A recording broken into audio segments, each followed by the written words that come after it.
Okay, hello everyone. Welcome to Folk and Palate Live.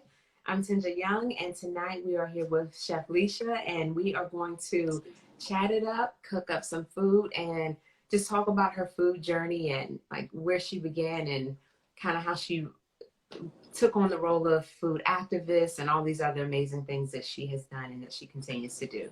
So we're going to start in Oakland, where you were born. What was that like growing up in Oakland, Northern Cali? Listen, I love being from Oakland. Mm-hmm. It was beautiful. You know, I'm the oldest of 4 kids. I have my mom and my dad. My dad worked and he was a preacher. And my mom, she did all the things that moms do. Mm-hmm. Like, it was amazing. I loved it. Mm-hmm. So I'm really, just hold it like that for me. Okay. Okay. Perfect.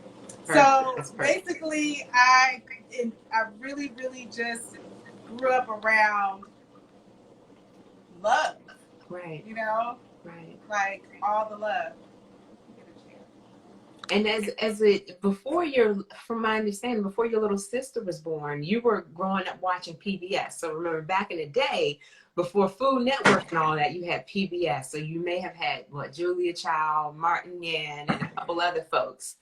Yeah, we didn't have cable, you know. So my parents, they were like, Channel 9 it is. That's Right, it. right, It's the only thing we could, watch was right. that. And it was just this amazing journey, Mm-hmm. where I watched them cook and I'd sit there with my dad and, we'd be like, that looks good. That looks weird. And he'd go in the kitchen and he'd try some things too. But Mm-hmm. it was definitely an interesting start into the world of cooking. Right, right. Kind of opening that door, opening that gateway into the world of food for you. Yeah. Well, my mom, she cooked. Because we were poor, she cooked every day. Mm-hmm. We didn't eat out or anything like that. So it was just her cooking Monday through Friday usually, and then my dad would like kind of take over on the weekends Mm-hmm. occasionally. And he did stuff like enchiladas and stuffed bell peppers. And my mother was like very home cooking. Her grandparents from the South, and everything had gravy and Girl. smothered and covered, and fried pork chops, fried chicken, all of the comfort foods. Yes. Mm-hmm. That sounds so much like my household. Between myself and my husband, he does more of the soul food and all of that good stuff, and I tend to do more of the international, but it's all good though. And your parents, like growing up in Oakland, you were talking about how they were activists in their own way, like helping out neighbors, people in the neighborhood. A lot of times you all were the only one with a car to, take people to the grocery store and all of that good stuff. So how did that impact you? Just seeing them do Just that. seeing them do what they did in the community, like that was the example. It was literally like, this is what you do.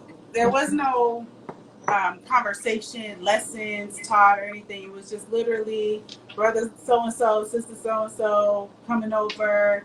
That we're gonna do this and that, and the kids in the neighborhood, everybody around all the time. So it wasn't like a lesson or something being like put in there. It was just life, So we saw the community in that sense. And then when we needed help, we got it. So whatever we needed, it was that exchange within the community. And they were really good about that.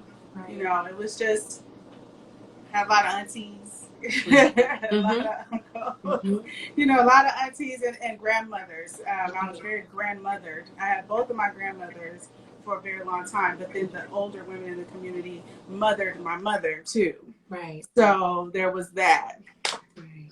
And even with your dad, you were saying that he was kind of like the father figure in the neighborhood for some of the kids and all of that. So it's really interesting to see how, especially coming up in Oakland, I mean, that's a place where Oakland is a place, I mean, of activism, is of fighting for rights for people throughout so many decades, right? So for you to come in that up in that with your parents and you know, always caring about the community, always going above and beyond, and not just concerned with yourself. And then to watch your trajectory from, you know, you being a little kid sitting on the floor watching Julia Child to growing up in Oakland, eventually going to the Navy, and then we'll get to all of that to the wellness center. It's really cool seeing the trajectory with all of that. So what are you planning on cooking today?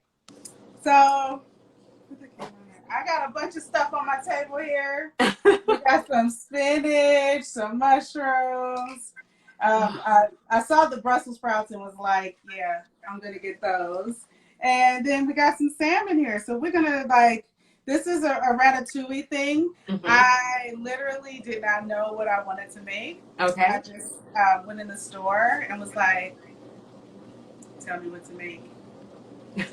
And I got the cart and just went around like, oh, this looks good. This looks good. So that's pretty much how a lot of my dishes actually start out. It's like I'll know usually, oh, hey, I want salmon. Mm-hmm. You know, so let's do something with salmon, or you know, that kind of thing. So that's really it. We're just gonna put some stuff. I know there's butter and wine involved, and mm-hmm. saffron and Oakland Girl spice. So we're gonna grill the salmon. Oh, I gotta get some of that too, Liesha. We're gonna make a sauce. We're gonna get the vegetables nice and happy. All right, so let's get started. What you throwing in there first? I saw you got the cast iron skillet pulled out already. Yes, indeed. Come on over here, Jazzy. My daughter is my assistant today. Hi, Jazzy. Thank you. We're gonna get some butter and garlic in this pan. Okay.